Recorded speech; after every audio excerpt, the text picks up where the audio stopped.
నమస్తే అండి. నా పేరు దాసరి వెంకటేష్. మాది మోటారు మండలం, వలపల గ్రామం, బాపట్ల జిల్లా. నేను కట్టెలేసుకొని ట్రాక్టర్ డ్రైవింగ్ వెళ్తుంటే వెనకాల కారు గుద్దింది. నేను కింద పడిపోయాను. మా అమ్మ, మా నాన్న వచ్చి హాస్పిటల్లో జాయిన్ చేయడం జరిగింది. లోపల ఎముకలను, పేగులు, ఊపిరితిత్తులు, లివర్ డ్యామేజ్ అయ్యాయి. మళ్ళీ కూడా తీసేశారు. అక్కడ హాస్పిటల్లో బతకమని చెప్పేశారు. వేరే వాళ్ళు కేరళ హాస్పిటల్లో బాగా చూస్తారని చెప్పారు. కేరళ హాస్పిటల్లో జాయిన్ అవ్వడం జరిగింది. సార్ సీరియస్ కండిషన్ అయినా చూసి 2 అవర్స్లో సర్జరీ చేయడం జరిగింది. లోపల పార్ట్స్ మొత్తానికి ట్యూబ్ చేశారు.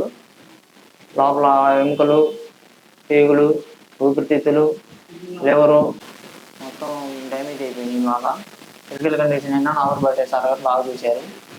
ఇప్పుడు నాకు ప్రెజెంట్ బాగానే చేశారు సార్ గారు. తిరగగలుగుతున్నాను. ఇప్పుడు ఇక పలానా సార్ గారికి ఎల్లయ్య బాగా చూస్తాడని చెప్పారు. పేరువిల్లు నాగూరు భాష డాక్టర్ గారు బాగా చూస్తారు, అక్కడ కలవండి అన్నారు మా ఊరోళ్ళు.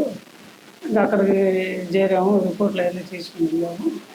ఇంకా సారు ఆ రిపోర్ట్లు అన్నీ చూసి ముందర ఎమర్జెంట్గా చేయాలి, ముందర తీసుకొని రాయా అంటే మేము ఇప్పుడు తీసుకొని వచ్చాము. అబ్బాయిని తీసుకొని వచ్చినాక నైటు 8:30, 9ంటికి ఇంకా ఆపరేషన్ మొదలుపెట్టి చేశారు. 4:30 గంట ఆపరేషన్ చేశారు. చేసినాక కూడా ఒక 8 రోజులు 10 రోజులు క్రిటికల్ కేసేనని చెప్పారు.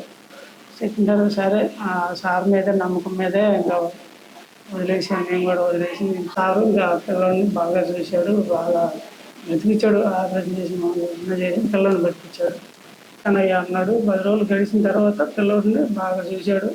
స్టాంప్ మొత్తం కూడా అందరూ బాగా, చిన్నోళ్ళు కానీ పెద్దోళ్ళు కానీ అందరూ బాగా చూశారు. సార్తో సహా అందరూ బాగా చూశారు. అయ్యా పిల్లల్ని బతికిచ్చారు. అందరికీ ఇప్పుడు రుణపడి ఉంటారమ్మా.